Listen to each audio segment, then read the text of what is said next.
Muito bem, estamos iniciando mais um programa Campo Afora. O projeto Campo Afora inicia com um podcast multidisciplinar sobre o agronegócio. Serão sempre 2 gravações por mês, com duração média de 1 hora. O âncora serei eu, Rogério Rosado, até que se arrume alguém melhor, né? Deixa assim. E seus convidados. E nós iremos trocar experiências sobre inovações no agro, plantio, clima, custos na lavoura, como o produtor aumentar seus ganhos no agronegócio, diminuir custos. A TV Santa Maria, no canal 19 da NET Santa Maria, com aproximadamente 40 mil pontos na cidade, retransmite o programa. Amigo TV, que distribui o sinal para 140 municípios do estado, última estimativa, estava em 350 mil pontos em todo o Rio Grande do Sul, também retransmite o programa. Max Cloud TV e a CNET TV, mais de 150 mil pontos em todo o Brasil. Além do YouTube da TV Santa Maria, @Santa Maria Produtora, com 3.200 inscritos. Facebook da TV Santa Maria, @TV Santa Maria, com 16 mil seguidores. Instagram da TV Santa Maria, @TV Santa Maria, com 3 mil seguidores. No meu Facebook, Instagram pessoal, eu tenho certeza que meus convidados também vão reprisar o programa. A apresentação é minha, hoje Rogério Rosado, direção de André Trevisan, coordenação da Thaís Trevisan, diretora de negócios Giovana Feriti, coordenador técnico de televisão o Ademir Lima, que deixa a gente um pouquinho mais apresentado, eu no caso, né, e com a voz um pouquinho melhor, e o técnico de imagem, o Marcelo Trevisan. Tá certo? Então, estamos aí começando mais um projeto Campo Afora. Antes de começar o programa, eu quero apresentar esse livro aqui, que eu vi o lançamento agora na quarta-feira. Esse livro é escrito pelo Onix Lorenzoni, que foi candidato ao governo do estado aqui, e ele fala do baixo clero ao Planalto. Conta um pouquinho da história da ascensão do presidente Bolsonaro ao governo federal, né? Um pouquinho daquilo que a gente sabe, né? É a vitória sobre o sistema. Não vou discutir a questão política aqui, apenas a gente sabe que o sistema ele é bruto, né?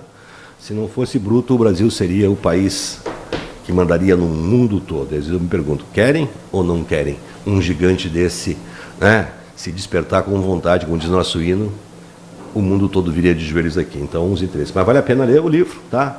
Do baixo clero ao Planalto, que foi escrito por Onix Lorenzoni, que está agora na Europa, está fazendo um mestrado sobre ciências políticas em Portugal e deve retornar ao Brasil aí final de 2025 para tentar de novo aí concorrer a algum cargo político. Bom, o programa sempre tem os seus convidados e eles que importam. Se eu não atrapalhar aqui, né, se eu deixar a coisa correr melhor, já sou um vitorioso. Estou recebendo aqui com muito carinho a Ana Paula Alfilima Ferreira, doutora em agronegócio pela URGS. Prazer. Prazer, eu que agradeço a oportunidade de estar aqui com vocês. Como me apresentaste, meu nome é Ana Paula, sou formada, em administração, mestre em administração aqui pela UFSM e concluí o doutorado em agronegócio na URGS.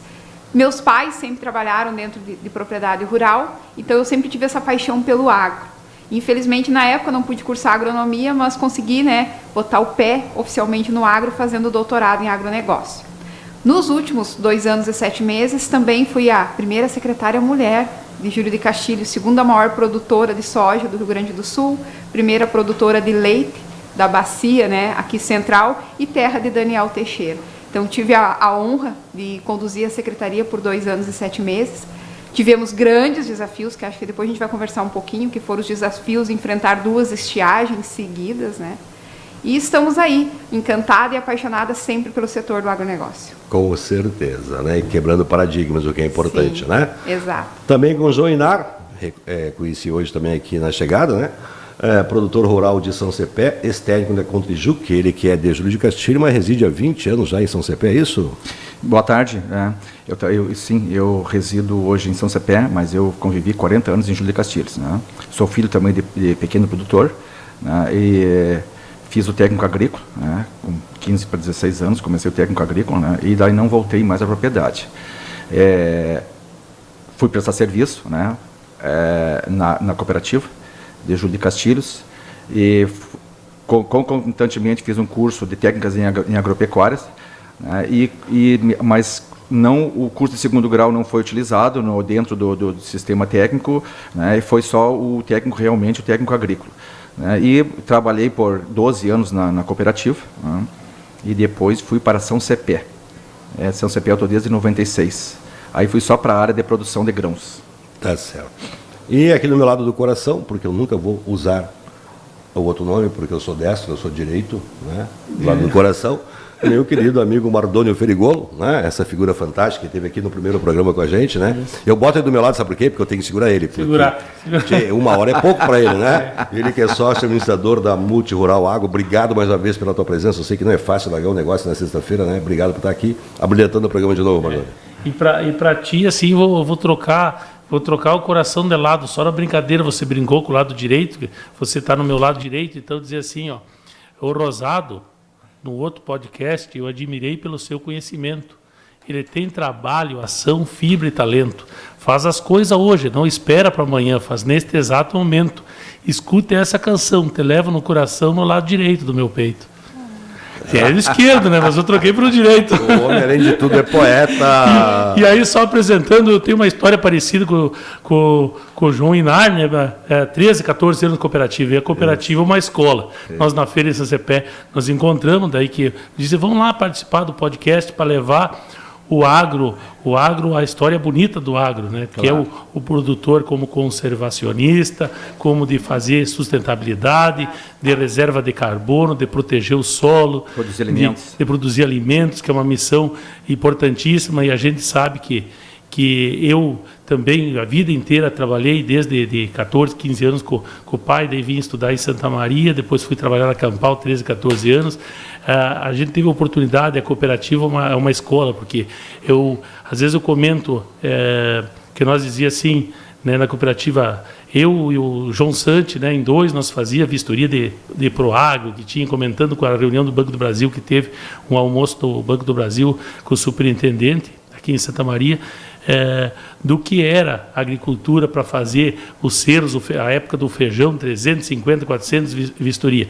E até hoje, a produção de alimento, né, 2035, 2040, vai aumentar 30% e a população mundial 11%. Então, nós temos que pegar essa produção, agregar valor ao produto, transformando em energia. Por isso que essa vai ser o futuro e a gente está sempre prevendo o futuro, né? E a gente, esse programa aqui é muito importante, vai ser muito importante, começa das pequenas coisas, e junto, eu comentei no outro podcast, através do o Pimentel, né, o Rodrigo Pimentel fez tropa de elite. Tem policial corrupto? Tem, mas tem muito, 99% são bons. E agricultor também. Tem agricultor que agride? Tem, agride o meio ambiente. Mas 99% são bons. Então nós viemos aqui para defender os 99%. Mardônio Ferigolo, Multirural, Rosado. Eu acho que já me apresentei bastante. Senão o Rosado me puxa aqui. Começo a falar, né, Rosado? Não, hoje eu falei pouco. Eu sempre digo que a pior função de alguém é ser mediador, né? Porque tu tem que... Né? Porque uma hora ela aparece muito, mas passa pouco. Eu vou começar com a Ana Paula aqui. Tu falou num assunto, e a gente tem falado bastante do soja, né? Sim. Depois a gente vai falar sobre isso. Produção de leite, né? O Rio Grande do Sul sempre foi um estado precursor. Eu me lembro que quando fui morar em Manoel, 90, a gente falava Rio Grande do Sul, celeiro do Brasil. Hoje a gente perdeu espaço aí para vários, somos o 6º ou 7º estado em questão de produção, né? E o leite, a gente tem visto o problema que é o leite. Né? Eu queria que tu falasse um pouquinho mais sobre esse produto que é essencial na nossa alimentação, e a gente sempre que não há uma valorização do produtor. É o cara que menos sofre nessa cadeia produtor do leite aí. Que mais sofre, aliás. Exato. Eu acho que a gente já pode começar até maior, né? O Brasil ficou conhecido há muito tempo com a política do café com leite. Até um tempo a gente tinha produção mais ali em termos de Minas Gerais e São Paulo como grande produtor de leite. E com o tempo essa história mudou e desceu aqui para o Rio Grande do Sul, o Paraná também como grande produtor de leite. E a atividade leiteira, ela sempre foi uma atividade que começou dentro das famílias. As famílias tinham a produção de leite e ela era como uma complementar ou para a produção do gado e corte ou para a produção de grãos. Só que com o passar do tempo e com a valoração também da importância do consumo do leite, a gente viu o leite virando a página, né, e se tornando um importante papel. No entanto, essa importância do papel, ela ficou só no papel. Esse ano, acho que é um ano que está sendo dos mais difíceis para o produtor de leite. Por quê? Porque também vamos fazer aqui uma retrospectiva, né? Nós falamos muito da estiagem para quem perdeu para o grão nos últimos 2 anos. Mas e para o produtor de leite? Que não tinha água, não tinha pastagem, teve problema de acidez do leite, teve problema de prenhez das vacas em função da falta de água e ainda por cima pagava mais caro pela alimentação. Então faz 2 anos que o produtor de leite vem sofrendo, assim como o grande produtor ou o produtor de grão. Só que nesse último ano, né, com a virada, a troca de gestão, o que aconteceu? O acordo do Mercosul foi retomado. Tá? O que esse acordo do Mercosul foi retomado? Foi o passado a comprar, o Brasil passou a comprar um volume expressivo de leite em pó, creme de leite e leite in natura da Argentina e do Uruguai. E passou a utilizar esse leite principalmente para a questão da alimentação de escolas, creches e hospitais. E deixou de comprar do nosso produtor. O que isso refletiu? O preço interno pago para o produtor caiu, porque o leite que vem da Argentina é um leite que é pago um valor muito baixo. E por que é pago esse valor muito baixo, né? Porque toda a normatização, todo esse regimento, todas essas regras que nós temos para o produtor brasileiro não existem na Argentina e no Uruguai. Ele é mais facilitado a produção. Então, o produtor não investe tanto em tecnologia para ter um leite de qualidade quanto o brasileiro. Tanto que na própria Expo Inter, a Associação dos Produtores de Leite falaram que o custo médio no estado de produção de 1 litro de leite era R$ 2,32. E durante a Expo Inter, a média do valor pago era R$ 2,20. Ou seja, o produtor de leite estava pagando 12 centavos a mais para produzir 1 litro de leite, deixando de ganhar. E os custos cada vez aumentando mais. E esse cenário tem feito o quê? Que muito produtor vai acabar deixando a atividade. E uma coisa que as pessoas não entendem é que quando um produtor de leite deixa a atividade, não é como um produtor que arrenda uma área. Um produtor que deixa a atividade de leite, eles vendem as vacas, eles vendem a ordenha, ele não tem como retomar para essa atividade. Então, a produção de leite no Rio Grande do Sul e no Brasil, de uma forma geral, está passando por um momento muito delicado. E a gente fica triste, né, quando a gente vê que o governo, ele criou o problema e ele tem como criar a solução, que é simplesmente abandonar o acordo, porque ele não tem obrigatoriedade de cumprir esse acordo. E ele só retomou porque ele quer trocar o leite que entra da Argentina e do Uruguai aqui em troca de material que seria utilizado numa possível reforma na parte pública portuária do Brasil, o qual, conforme todos os documentos do Brasil, não tem projeção nenhuma de acontecer. E daí a gente fica mais triste quando vê o posicionamento do governo que criou o problema, posicionando, dizendo que está pensando em criar um auxílio para ajudar os produtores de leite, uma bolsa, para eles não deixarem a atividade. Eu sempre digo que é a famosa muleta, né? E na verdade o produtor ele não quer uma bolsa, ele não quer auxílio, ele só quer fazer e vender. Tem um preço justo. Exato, e ele conseguiria isso se o governo simplesmente parasse de comprar o leite Argentina e Uruguai. E lembrando, né, que não tem nada, mas o Brasil vai sofrer penalização nenhuma, porque pelo mesmo acordo, a Argentina teria que estar mandando trigo para nós um volume X. E faz 3 anos que a Argentina não manda a quantidade X. Em nenhum momento houve uma sanção penalizando. Então, o que a gente vê? Uma estratégia a qual a gente não quer nem nenhuma forma, né, criar uma lenda urbana, mas parece que é uma estratégia para prejudicar e realmente fazer com que o produtor de leite abandone a atividade. E sem entrar na questão política aqui, até porque não é essa a ideia, Sim. Se bem que a gente vai falar sempre sobre política aqui, sempre com respeito, sem problema nenhum, né? Eu sempre tenho dito que se não atrapalhar já ajuda. Muito, muito. Né? E na questão... E o que não é entendido assim é porque pelo atual governo, é a defesa do pequeno e do médio, né? O produtor de leite a gente sabe que é pequeno ou médio. Exatamente. Né? E no fim ele faz algo que não traz esse benefício nesse acordo. Exatamente. Fala uma coisa e faz outra. Exato. E uma coisa que nos deixa até muito triste o que o pequeno produtor de leite, ele investiu muito em tecnologia nos últimos anos. Por quê? Porque o padrão de qualidade, principalmente aqui na nossa região central, região noroeste, próprio da função da CCGL, para mandar leite em pó para a Venezuela, para o México, inclusive foi mandado até o leite em pó para a China, ele teve que mudar o padrão de qualidade. Então, o nosso produtor de leite fez um investimento muito grande nos últimos anos e não está conseguindo ter isso de volta por causa de uma medida, né, pública que, como tu disse, em vez de ajudar, está atrapalhando o produtor. Tem coisas que, vou te contar, eu me lembro que o ano passado eu fui assessor de um deputado, né, e ele lidava da bacia leiteira e ele me disse assim, a maior vergonha que tem é que hoje, em pleno século XXI, o agricultor, quando entrega o leite, faz uma planilhazinha com escrito, né? Não tem mais nenhum controle mais efetivo, né? É algo que é inadmissível. Por que não está ali numa planilha, no celular, no aplicativo, para ele saber o que ele entregou? Né? Ele não sabe, dá um papelzinho ali, chega lá, se perder o papel, tá. E outra coisa que a gente questiona, né? Vamos dar um auxílio para o produtor de leite. Se o governo lançou um plano safra, do qual ele não tinha recurso para custear nem 80% do que ele projetou no plano safra, como é que ele vai auxiliar o produtor de leite, sendo que não estava previsto esse momento? Da onde vai sair recurso? É bom de responder, né, Ana Paula? Meu amigo Joinar, nós estávamos conversando ali antes de entrar no programa, né, de que o produtor rural ele tem muitos desafios, né? Ele tem que conviver com o clima, ele tem que conviver com as chuvas, até resolve, porque hoje temos aí a irrigação, né? Sementes mais especializadas, toda a tecnologia, mas tem uma coisa que ele não consegue mexer, que é preço, né?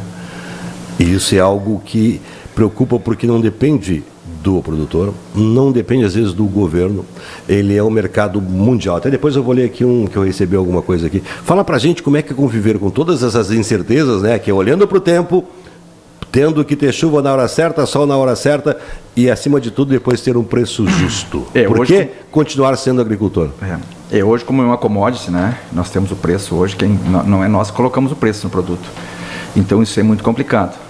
E nós temos uma indústria hoje a céu aberto. Tá? Quando nós temos uma indústria a céu aberto, né, não temos controle, né, não temos controle climático, essa diversidade climática, né, e o clima, né, a luz e a água, né, para esse nosso produto que nós trabalhamos é 92%. Então, nós não temos o controle disso aí, então isso é muito delicado. Olha o que nós estamos passando agora, essas culturas de inverno. Foi-se feito, o produtor procura fazer hoje, com toda a tecnologia, né, usar a tecnologia, para ter uma boa rentabilidade, porque o que interessa para o produtor é a rentabilidade no final.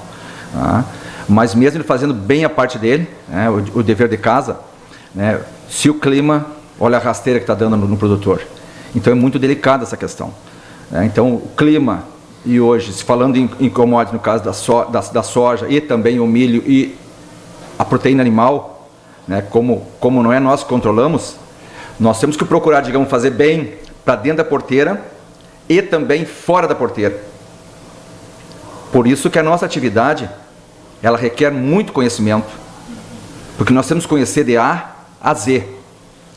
E esse conhecimento, né, ele parte de uma informação. E essa informação hoje, ela é uma informação que não está muito fácil, não. Ela não está não tá no nosso smartphone, não. Tá? Então, a boa informação, a informação, digamos, do feijão com arroz na vala comum, isso sim. Essa aí nós temos disponível, nós pegamos hoje um telefone aqui, nós temos isso aí, o senhor Google, tá? Nós conseguimos, né? Mas a boa informação, para que essa boa informação nós transformar em conhecimento, para uma boa tomada de decisão dentro do nosso negócio, tá? Para nós termos rentabilidade, essa é difícil. Tá? Então, ela mais ou menos acontece dessa natureza. Eu vou dar um dado aqui que eu recebi da minha empresa lá, um gráfico, me chamou a atenção, né? Evolução do soja. O que aconteceu com o soja no mercado da soja de 2018 até agora 2023? Aí nós tivemos ali, 2018, a guerra comercial USA, Estados Unidos e China. Teve um piquinho alto, né? Depois, peste suína na China, cai o preço da soja, ficou lá embaixo até 2020. Aí, juro baixo, lanina seca, preço alto, aumenta na oferta, foi lá em cima o soja, né? Isso. Aí veio a pressão da oferta, ele cai ali em 2022. Laninha de novo, invasão da Ucrânia, o preço vai lá em cima. Né? Juros alto, preço alto, começa a cair, cura, preço alto, Laninha em 2023, ele dá uma oscilada, cai bastante, começa a subir e agora, final de 2024, aí, com a pressão da oferta, pressão logística, acionamento da demanda, ele dá uma caída. Né? É aquilo que a gente fala, são fatores, meu amigo Mardoni, que são incontroláveis do produtor. E só para colaborar também, né? Se vocês forem ver os últimos relatórios da USDA, todos os relatórios semanais, no que eles pontuaram e justificaram as quedas e as subas? É a questão justamente daquilo que nós não controlamos, questões climáticas. Toda a questão do problema climático americano fez com que ali nos meses ali ficasse subindo, descendo, subindo, descendo. Agora, qual foi a justificativa que a gente teve agora para a queda da soja que chegou aos 132? Foi a questão já da estabilidade que eles estão vendo da produção brasileira. Então, eles já estão justificando. Só que por trás disso tem outras informações que nem você disse, que a gente tem que analisar e que não são jogadas junto. A China já comprou 2 vezes o volume total da safra dos Estados Unidos. Então, a China tem produção, tem grão no país suficiente para 2 anos. Então, se nós passar por uma crise ou não, que se Deus quiser não vamos passar e não tiver tanto grão com qualidade para ofertar, a China está tranquila. Então, hoje o que está acontecendo? Está tendo-se uma especulação para tentar manter o mercado aquecido e manter essa questão da valoração também para as trades. Só que todas as justificativas do relatório da USDA hoje são para tentar, vamos vamos dizer assim, justificar o inexplicável, é a questão climática. Tanto que no último relatório da demanda e oferta, eles disseram que tudo agora vai ser direcionado conforme for a questão climática da América do Sul. E uma coisa assim, Rosado, complementando, além dessa oscilação, por exemplo, pegar na abertura da colheita do soja, o vice-presidente da Farsul estava lá, falou o Stanislau da Coteju, que observando, depois estavam os dois juntos, e eu comentando, eu sei que o Antônio da Luz é um dos melhores economistas do Brasil, o do Rio Grande do Sul é o melhor, eu acho que o que está na ponta, muitos anos de experiência. Então ele sabe, e eu falei assim, se vocês acham que esses dados não são concretos, pergunto para o Antônio da Luz, não sei se vocês conhecem, sim, ele trabalha na Farsul, ele é economista da Farsul. O que acontece? A produção vai aumentar 30%, então o Stanislau falou, 3 safras, o da Farsul, o vice-presidente, 3 safras por ano. Claro, tu planta milho em agosto, colhe em janeiro, planta feijão, soja ou batatinha, qualquer coisa, é produção. Colhe em maio, junho. Planta trigo, colhe em novembro. Vai dar 3 safras no ano. Outro ano consegue 2. E muita produção. Se subir para 100 sacos por hectare, soja, 90, 100 sacos, eu concordo. Mas o que você vai fazer com a produção se dá uma seca, tu produz 50, o teu custo para produzir 100 é 70. Vai subir o custo.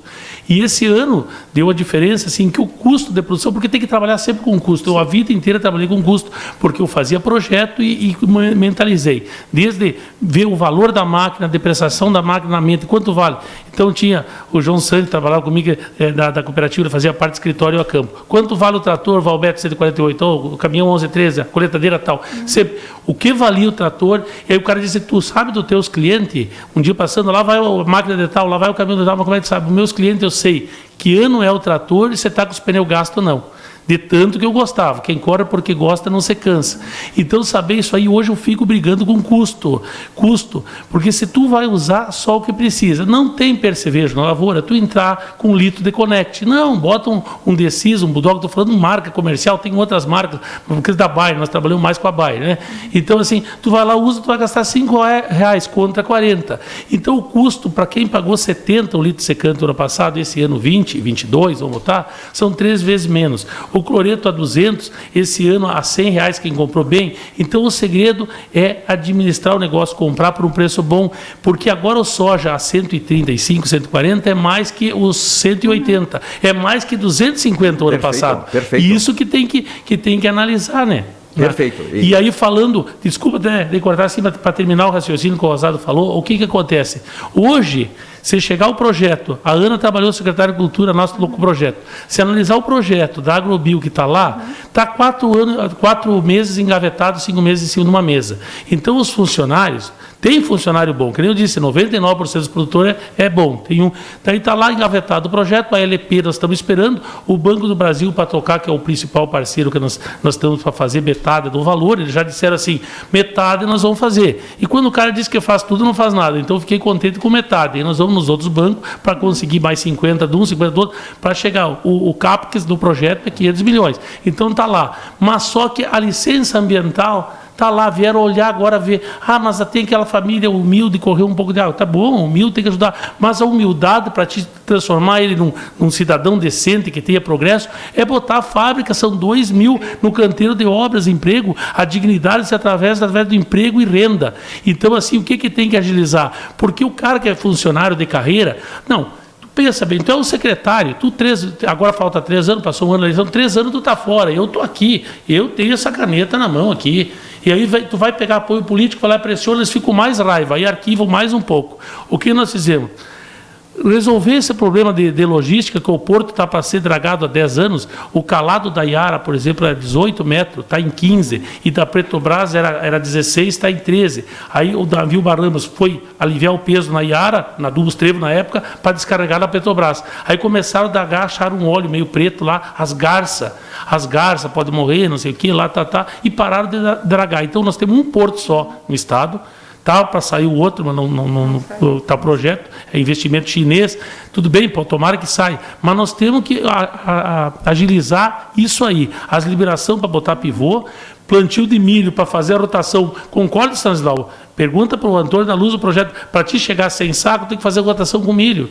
E rotação de milho não é terras baixas, está comprovado nos Estados Unidos tem terra baixa, diz que aqui produz menos terra baixa. Se você fizer o solo, botar fertilidade no solo, ele vai produzir 250, 300. Então nós temos assim, o milho, julho 100 mil hectares, Tupã 160 mil hectares, 10% dá 26 mil hectares, 250 dá os 6 milhões de sacas que nós precisamos para a usina, que vai produzir 5% do etanol do Estado. O pessoal do Banco do Brasil, o que falaram na reunião? Eles têm 30%, 40% de desconto do combustível para usar o álcool, o etanol hidratado. O etanol hidratado, só que não vende etanol hidratado, os postos não tem mais, só tem o anidro, que é aquele que vai misturar na gasolina. Nós vamos produzir anidro e hidratado, troca a chave, mas só que nós temos que produzir o hidratado, quando produzir a usina, para usar no combustível, os 27% que vai passar para 30%. Então isso aí, se aumentar isso aí, com produção, gerando TDG para botar na cadeia produtiva, faz o cálculo quantos empregos direto, indiretamente são 1.800. Na fábrica 140. Então isso aí vai revolucionar todo o centro do estado, todo o Rio Grande. Só que as licenças é demorada, além das taxas ser caras, nós já investimos um monte de dinheiro em licença e não anda.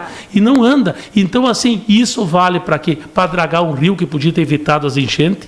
Quando tem ali em Roca Salles, aí nós fomos na reinauguração da fábrica do Agenta, 800 empregados, mais 1.200 indireto. Chegou lá, paramos lá, o Agenta falou, todos os deputados, veio efetivamente, eu acho que está na próxima pergunta, Rosário, estou imaginando, falando assim, que ele tem já anotado como isso aí, veio tantos milhões, mas até agora efetivo não saiu nem R$1. Agora o seu Roberto, lá, 550 máquinas, botou 500 em funcionar, 500, os empregos estão de volta, e a parte pública, que é dragar o rio, tirar aquelas ilhas do meio, não funciona. Aí vai a FEPAM, não vai liberar. Você não libera o calado do porto para fazer. Agora pega 60 anos atrás, entrar nos moles da barca 6, 7 quilômetros, para o navio entrar, tirar aquela areia que eles escoraram ali, e agora não consegue dragar com a tecnologia que tem. Rosado está na hora, né? Eu vou polemizar um pouquinho aqui agora, e ainda estava falando, e eu vou falar com a secretária. Fala. Só contribuir uma coisa, o Mardoni ele tem a visão correta, e é a visão dos 9% das vezes os produtores eles erram, que é a questão, focar no custo. Quando eu sei o custo da minha produção, eu sei que vender a 130 é lucrativo. Só que tem aquele produtor que não sabe o custo e ele lança toda a sorte dele no valor que ele vai vender, ou seja, ele sonha com a saca aos 200, sonha aos 180, só que ele não sabe, porque ele não domina o custo dele, que vender a 130 daria o lucro. Eu ia falar sobre isso, porque agora é uma área que eu estou entrando, né? Tá. O produto que eu depois vou apresentar, o Fluxin, é de alta tecnologia.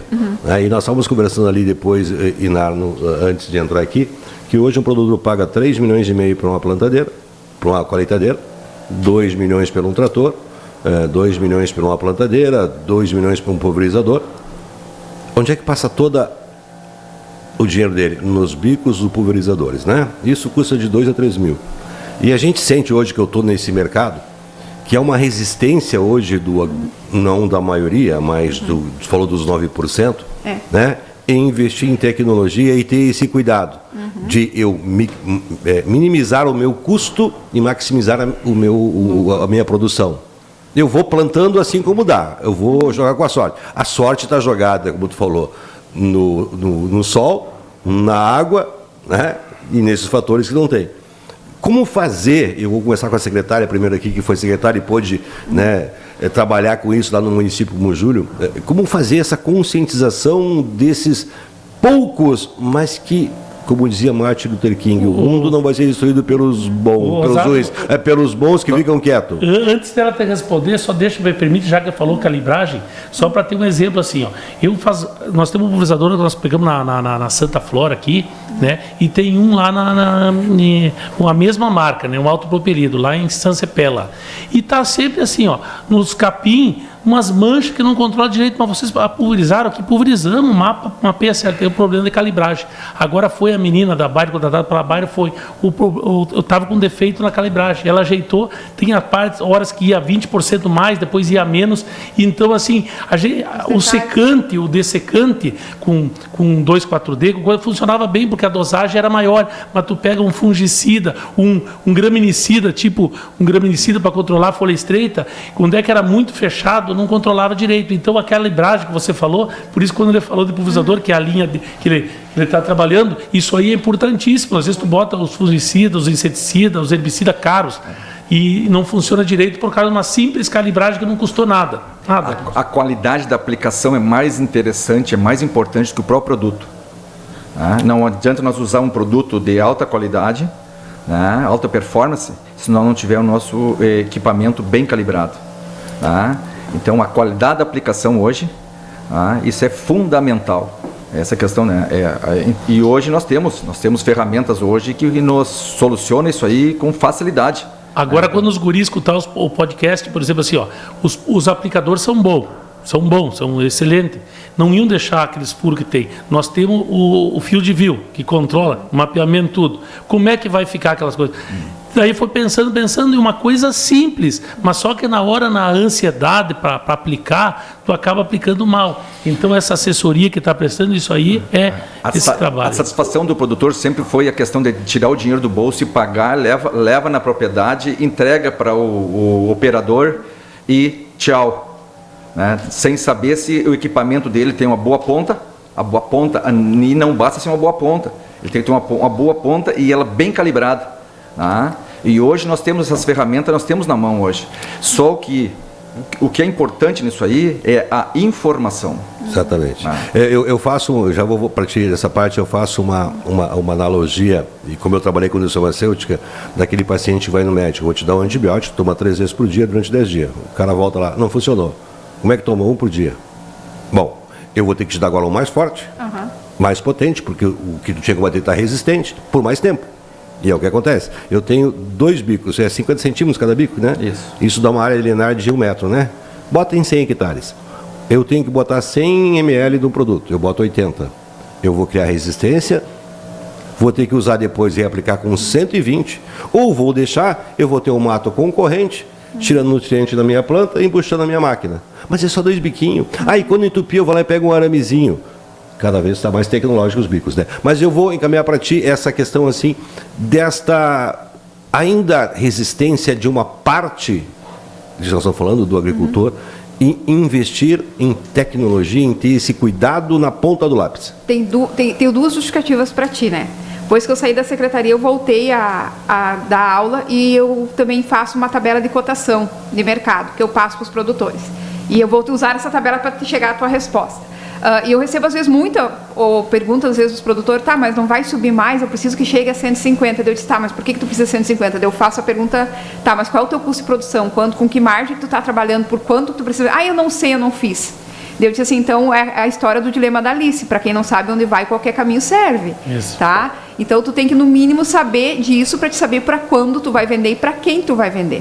Só que o produtor, às vezes, não é que ele fique resistente à tecnologia. Ele também tem aquilo que o Mardoni falou, o entrave da legislação que faz com que ele não consiga. Nós temos grandes produtores ali em Júlio de Castilhos, vou citar aqui o nome, o Rogério Sequim, que ele tem grande parte da área dele irrigado também. E teve momentos que ele encontrou entrave, que ele queria irrigar mais área e não poderia em função da própria legislação. Ou teria que encaminhar para o Estado, para a FEPAM, e esperar 2, 4, 5 ou 6 anos para conseguir uma licença. Então, às vezes, o produtor ele não investe mais em tecnologia porque também vai ter que passar por esses entraves legais. E existe aquela questão da economia boba, também que eu chamo, o quê? O produtor não quer investir numa agricultura de precisão, não quer investir numa regulagem da máquina ou dos bicos, porque entende que isso é um custo alto demais. Mas ele não entende que o dinheiro dele, a lucratividade dele vai vir do solo, vai vir da regulagem da máquina, da escolha de uma boa semente e de saber vender. Então também tem aquela que a gente chama, né, a visão distorcida do próprio negócio. Ele não consegue perceber que esses pequenos investimentos vão trazer um lucro maior. Né? E eu sempre brinco, né? A Bíblia já diz, né? Tu quer ter uma boa safra, jogue a semente em terra fértil. E para ter uma parábola disso, exatamente, né? Para ter uma terra fértil hoje, o produtor tem que investir em tecnologia, tem que fazer um bom investimento em solo, tem que fazer uma boa regulagem, tem que saber aquilo que ele tem na mão, né, Mardônio? Às vezes tu tem uma baita tecnologia, que nem tu falou ali, eu tenho como saber qual área que eu plantei, como usou, mas o produtor não vai ali e não acessa.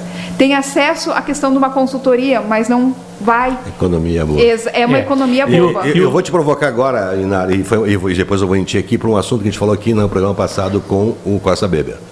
Que essa briga, para mim, idiota, de ambientalistas. Choveu, me corrijam aí, em setembro e outubro, mais quase 800 milímetros, né? Perfeito. Onde é que foi toda essa água?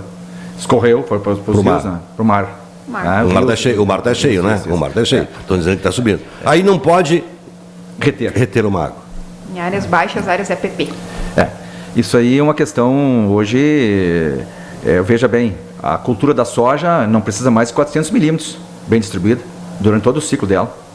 A nossa média do estado hoje, pegando a metade sul mais a metade norte, ela gira em torno mais ou menos de 1.600, 1.650 milímetros. Então nós precisamos de 25% só dessa água. Só que nós temos que ter a água no momento certo. Tá? Esse que é o problema, é da distribuição. E o que acontece com essa água? Olha quantos nós tivemos 2 meses aí. Você deve fazer 2 ciclos de culturas. Tá todo o ciclo do milho é 600 milímetros. É 600, que é a cultura mais exigente. Mais né? exigente. Soja é menos. Então, isso aí hoje não pode... Nós temos que reter essa água. E eu estou falando só na chuva, sem falar numa riqueza grandiosa, que já falamos aqui, né, Mardoni? Que estamos em cima do quê? Do aquífero Guarani, a segunda maior reserva, agora descobrimos no Pará, né? Mas o importante disso aí, que eu vejo assim, é a questão de solos. Porque hoje, o sucesso do negócio hoje, do agronegócio, está em solo. Tá? O solo. Hoje, segundo a CCGL Tech, né, ela recebeu agora, nos últimos 12 meses, recebeu em torno de 18 mil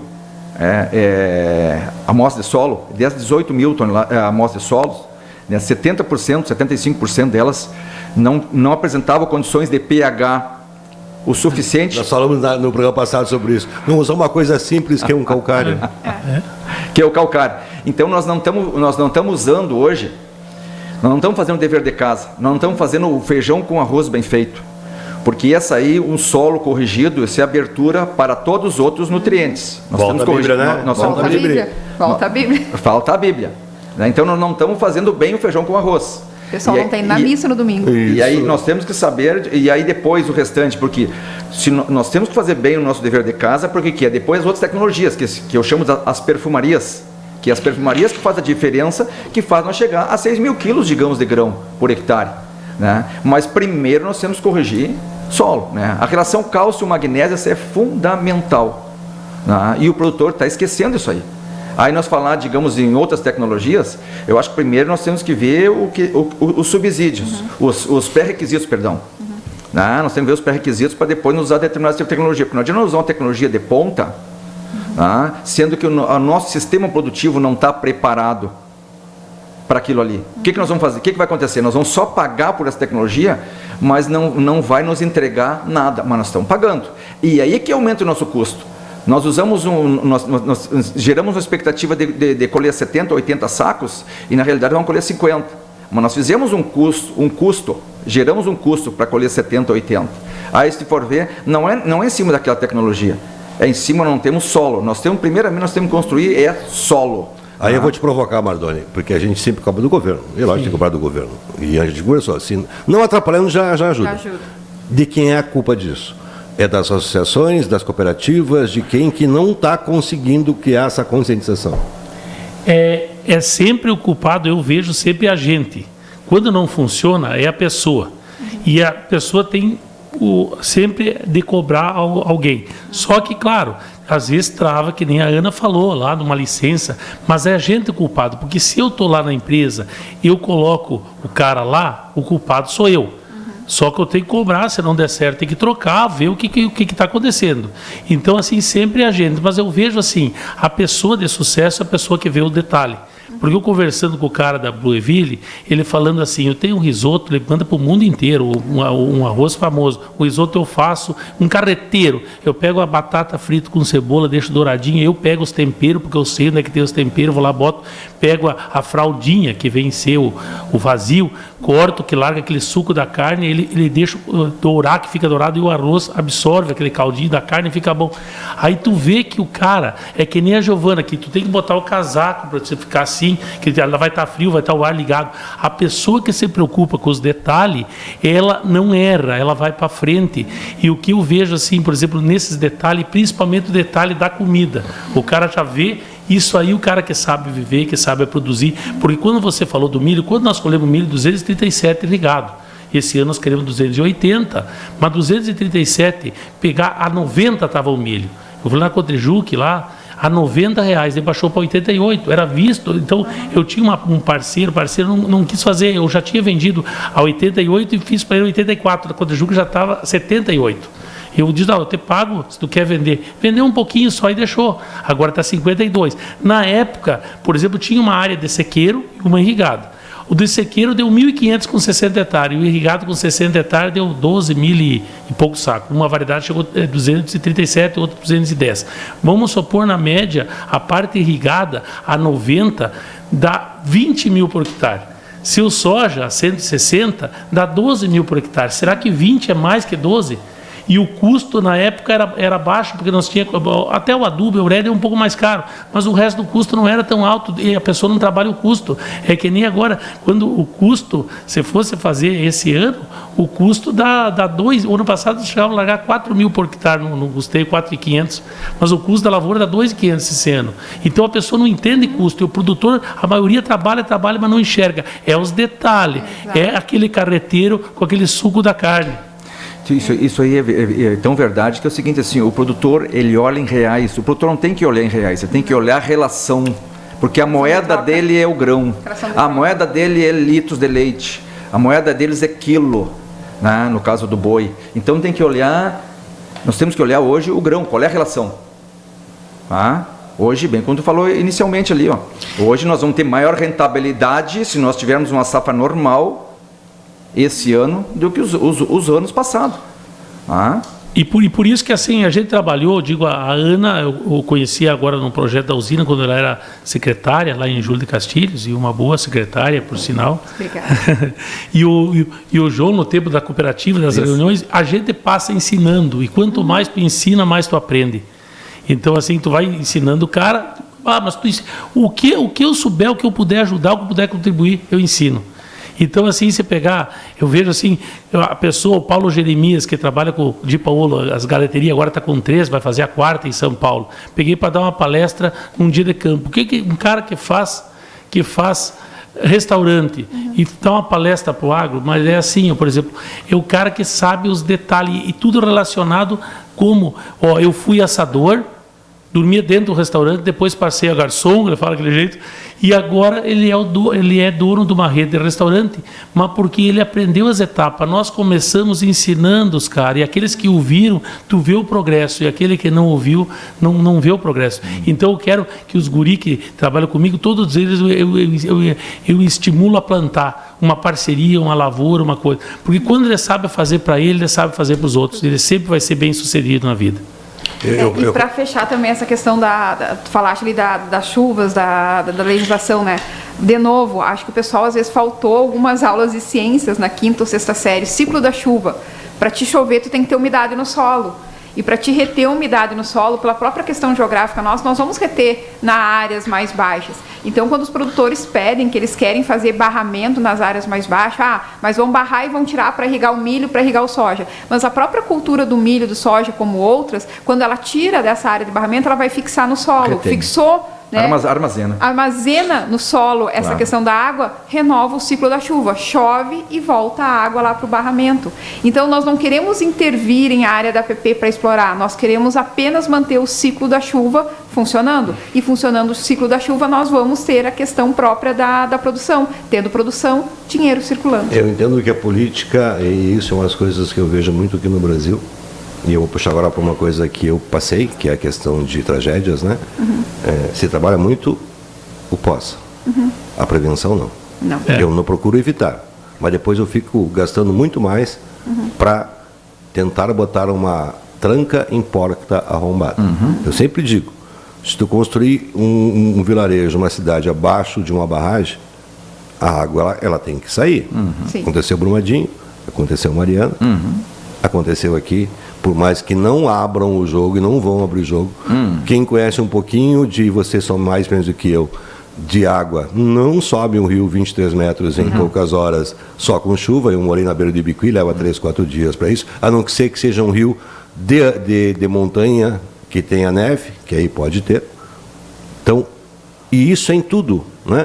Aí não deixa o agricultor reter a água, não corta um convênio com o Mercosul, aí depois vem botar dinheiro. Ele gasta muito mais, só num paliativo, né? Então a gente volta, se o governo não atrapalhasse, meu amigo Barbosa, ou talvez se botasse gente mais especializada numa FEPAM, por exemplo, e a gente tem, eu sempre tenho dito assim, ó, a capacidade do brasileiro, e eu vou falar aqui na nossa UFSM, que foi a segunda, e tu vai me corrigir, a segunda a formar doutores no Brasil era a UFSM. Hoje a URGS é a URGS. Quanto dessa expertise nós aproveitamos no nosso país? Pouquíssimo. E aí outra coisa que eu vou te dizer, a questão da FEPAM, para a gente só nortear aquela, que nem eu digo assim, ó, aquela má gestão burra. A usina funcionando, a usina Agrobio, fora os 2.000 empregos direto, fora o que vai gerar indiretamente, porque o produtor vai ter que investir mais também para ter milho e produzir, já imaginou quanto isso de imposto vai gerar para o município e para o estado? E muitas vezes a gente nota que o pessoal da FEPAM reclama que eles não são valorizados, que eles precisavam receber mais. Talvez se eles permitissem que mais investimentos iguais esses funcionassem, o governo teria uma arrecadação muito maior e teria como também incentivar melhor. Eu acho que você deve ter os dados melhor. 6 milhões de sacas a 60 hoje no Porto, o que paga 60 dá 360 milhões. A usina produz mais de 1 bi. Tira todo o prejuízo da seca do município de Julho de 700 milhões a mais girando na economia.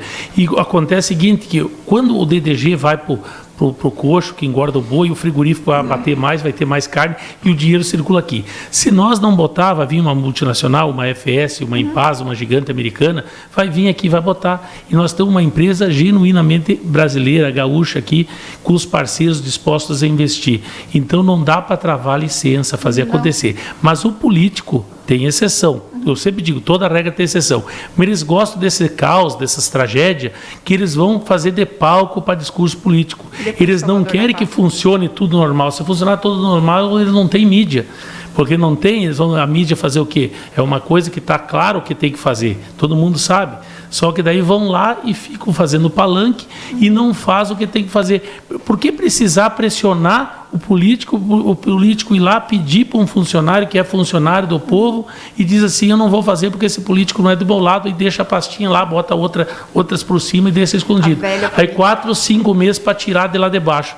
E aí o cara pega assim, ó, que nem nós fizemos uma terraplanagem para fazer o armazém lá, foi fazendo meio na coragem. Se fosse passar aquele ano que deu a super safra, chegamos a colher 68 de média ali em São Cepé, que é uma terra, você sabe, claro. Na média dos anos você sabe, eu tenho uns Stefanello que plantam ali perto da cidade, dá igual aqui em cima e lá. Um ano dá igual, outro ano dá mais São Cepé, outro ano dá mais Júlio de Castilhos, e inverte. E Nova Palma, que eles têm lavoura. Então, na média dos anos é igual. É só questão de fazer o solo, deixar porosidade para infiltrar água, não trabalhar com gado em áreas que tem problema de compactação.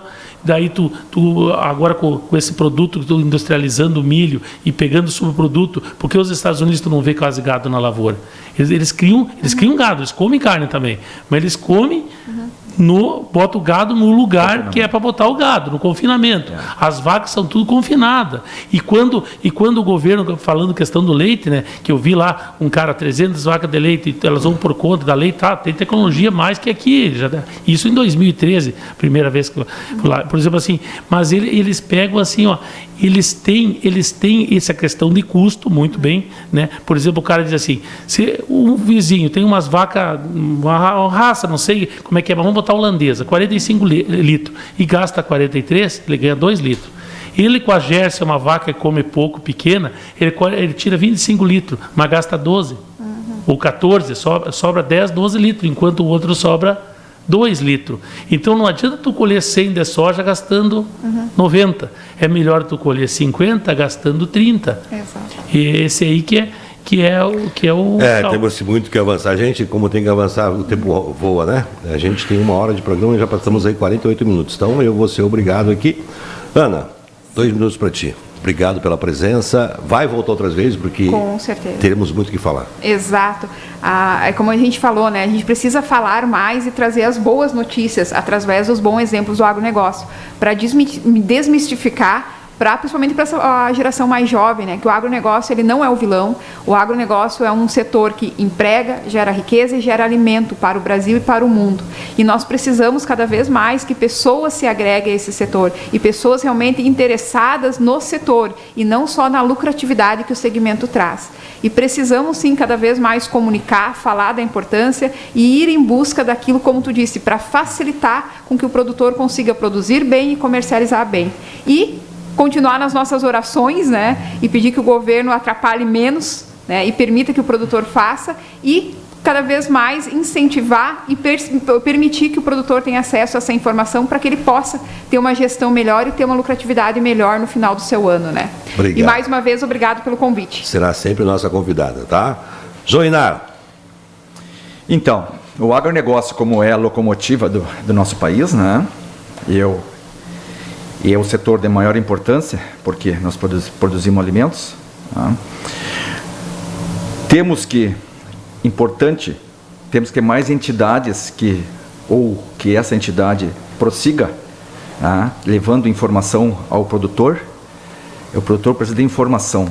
Eu sempre digo assim que hoje é um desperdício um engenheiro agrônomo estudar tantos anos e depois ser entregador de produto. O que eu preciso na minha propriedade é a informação, a boa informação. Tá? Então isso aí, uma boa informação, eu transformo ela em conhecimento, coloco em prática, ela vai me dar bom resultado. Então nós precisamos disso aí, porque o produtor, eu vejo a atividade hoje dentro do agronegócio, ela é vista muito amadora. Ela precisa ter mais profissionalismo na atividade. E é um setor que digamos assim, que não tem a pujança de reconhecimento que deveria, em função do amadorismo do produtor. Como bem o Mardoni pensou, todas as questões, as sequências, as dificuldades, né, que ele tem, o que precisa. Então, nós temos que agregar valor em cima do nosso produto, e para nós agregar valor em cima do nosso produto, nós temos que ter conhecimento, e para ter conhecimento nós temos que ter boas informações. É uma coisa que eu sempre digo, e falta para a gente, eu tenho que ser um cara mais consciente, eu tenho competência para tal?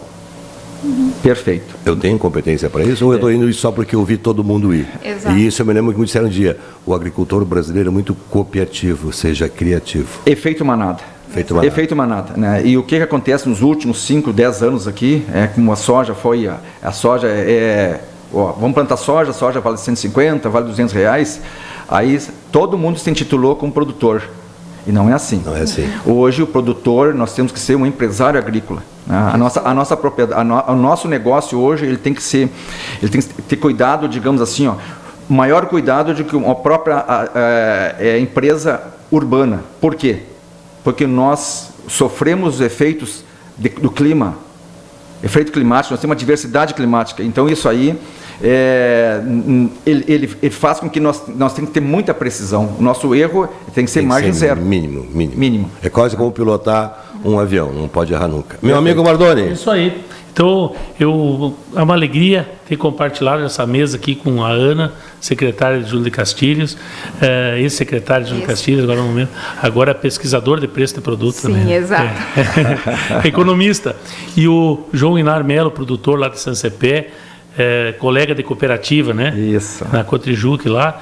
E por Rosado, dizer assim, o Rosado os equipamentos dele tá aqui. Me alcança, né? Ali já vou mostrar para ele aqui, alcançar para ele, mas vou fazer uma mensagem para ti, você vai entender lá em cima, né? Da tragédia, mas tá lá, salvou pessoas, né? O filho dele tá lá em cima, é uma estrela que eu vejo no céu, que tá lá olhando para ti, você fazendo esse trabalho pro agro, uma estrela no céu azul da cor do anil, que é felicidade para vocês, Rosado. Venha de tonel e de barril. Vocês me trataram cordial e gentil. Por isso, ele tem orgulho de ti, que está contribuindo para a agricultura do Rio Grande, do mundo e do Brasil. Meu querido, obrigado. Obrigado pelo carinho. Bom, gente, aqui é o Fluxim, né? Vou mostrar para vocês aqui, lógico que é um aparelho. É uma tecnologia que foi criada por 3 estudantes de Campo Mourão que descobriram essa lacuna no mercado, né? Porque não se admite mais, né, Ana, né, Joinar? Claro. Tu ficar lá, parar um pulverizador uma manhã toda, botar lá 50 balde, 60 balde, 73 balde, medir um baldezinho, cuidar, ver. Não, isso aqui ele faz em 5 segundos cada bico. Em 20 minutos ele me dá um diagnóstico completo do meu pulverizador, o que os bicos estão botando a mais, a menos, faço uma limpeza, repito. Em 1 hora eu deixo o meu pulverizador, né, dentro de uma calibragem. É aquilo que eu digo, eu tenho um carro, eu cuido da correia do carro, eu cuido do motor do carro, se entupir um bico, dá um prejuízo, né? Esse é o Fluxim. Vou te fazer uma visita lá, né? Vou visitar o Mardoni lá. E é mais uma ferramenta que foi criada por estudantes que saem da universidade. E aqui em Santa Maria a gente temos aqui a Agitec, que tem 40 empresas incubadas aqui, né? Hoje um dos que mais ganham dinheiro, 2 meninos que criaram um colar. Comédia. Né? Que diz toda a vida de uma vaca. Exato, de um boi. Ela consegue identificar se a vaca não ruminou, por que ela ruminou, a temperatura dela, e faz um mapeamento GPS, quanto tempo ela caminhou, quanto pisoteio que ela fez. Olha a expertise que tem nas nossas universidades aqui. Aí ficamos gastando dinheiro com pesquisas que às vezes não tem nada, só tem ideologia. Exato. O lixo no social, não, gente, eu tenho dito, e desculpa se eu estou fazendo uma, digamos assim, uma heresia. O Brasil já tinha condições de ter defensivos agrícolas aqui no Brasil, criado aqui no Brasil, sem precisar importar de fora. Perfeito. Era só dar um pouquinho mais de oportunidade, um pouquinho mais de dinheiro para essa expertise que temos nas universidades, né, Ana? Exatamente. Tem muito conhecimento na universidade, muito projeto de conclusão de dissertação, de mestrado ou de doutorado e tese que poderia se transformar num produto muito importante, principalmente para o setor de segmento do agronegócio, e está engavetado. E levar para dentro da propriedade rural, de graça, porque a universidade pública não precisa pagar muito, de graça, né? E fazer com que esse agricultor se dê conta disso. Eu não vou perder meia hora ou 1 hora, eu vou ganhar 1 hora se eu parar para ouvir um doutor, um engenheiro agrônomo ou um pesquisador me trazendo uma tecnologia que para mim parece uma bobagem, mas que vai influenciar, Mardoni. Aquela relação de troca. E esse negócio, por isso que esse programa tem que manter, Rosado, tu continua peleando, nem que seja só com o cabo da adaga para manter, que foi criado, a Giovana até tem, eu falei sobre solo, 1 minuto falar, mas pode ter gente que não entende, diz, o que esse louco está falando? Aí ela procurou o Rosado, que eu não sabia que trabalhava e era apaixonado pelo agro, e começou há pouco tempo, né, Rosado? Era comentarista esportivo. Né, comentarista esportivo, sempre trabalhou com informação, né, com eu vim da indústria farmacêutica, depois eu comecei a trabalhar na questão de cerimonial e protocolo, né, por uma livre e espontânea pressão, continuei nisso, né, aqui na TV eu tive programa sobre o tradicionalismo, depois um programa esportivo, e desde que eu entrei no agro, o André vinha me provocando, aí a gente fez uma conversa, porque a ideia é essa, não é fazer aquela coisa técnica, é um bate-papo informal, às vezes falando bobagens. Exatamente. Mas essa bobagem vai provocar que venha alguém nos corrigir. Pode discordar, mas claro. a vantagem que tem agora, assim, Rosado, para a Giovana, disse para a Giovana, ajeitar, nós temos que conseguir uns patrocínios, manter, que isso aqui vai crescendo, vai divulgando, e isso aí para cada um pegar, em vez de 10 patrocinadores, pegar 20 para manter, porque tem o custo, né? Então vamos procurar vocês também, indicar alguém, ou ver pessoas que possam contribuir para manter isso aí duas vezes por mês. É bom, né? E vai divulgar e pro trabalho. E a ideia posterior, depois, Ana, Inari e Mardoni, a gente começou aqui, está fechando um mês agora, graças a Deus, agradecendo sempre a Deus por isso, a gente vai para o campo. Isso é importante. A gente vai lá ver, in loco. Isso é importante. Não a parte técnica, mas a parte humana. Perfeito. Qual é realmente o problema? Ver no solo o que está acontecendo, como é que trabalha num pulverizador, né? A dificuldade que tu enfrenta lá, a gente vai sair para isso. Mas para isso, lógico, tem um custo, e a gente tem certeza que o pessoal vai... E agora, Rosado, uma coisa que eu ia esquecer de dizer, vale a pena, acertamos o dia de campo, ano passado foi um baita sucesso lá, com toda a estiagem fizemos, que é da COP Team, que é o professor Alencar, da UFSM, aí, com a equipe dele, que é lá de Nova Paula, nós fizemos uma propriedade do Lauro Talhapeta, na Vila Cruz, ele está nos Estados Unidos, 7 meses, está vindo agora e volta em março de novo. E o professor Alencar está na China. Eles vão vir, nós acertamos para fazer de novo, agora o ano que vem, né? O valor, e ele sempre lembra de mim, ele procurou um monte com livro, começou com um livro, ele chegou com um livro, mas na época, não me lembro se era R$1.500, R$2.000, ele veio, preciso patrocinar o livro, explodiu, fez 3, 4 tiragens o livro, foi para todo o Brasil, e ele chegou com aquele livro de solos, e chegou lá na firma de São João, né, Zanon, Alencar Zanon, Tá, mas vamos patrocinar esse teu livro. Aí botou o livro. E depois, aquele valor que nós investimos se tornou uma coisa enorme para nós. Eu vou precisar te cortar, porque nós temos uma tecnologia, uma coisa assim. Se eu passar aqui 1 minuto, eu não entro no YouTube. Gente, a gente volta no próximo programa com muito mais assunto. Obrigado, valeu, tchau.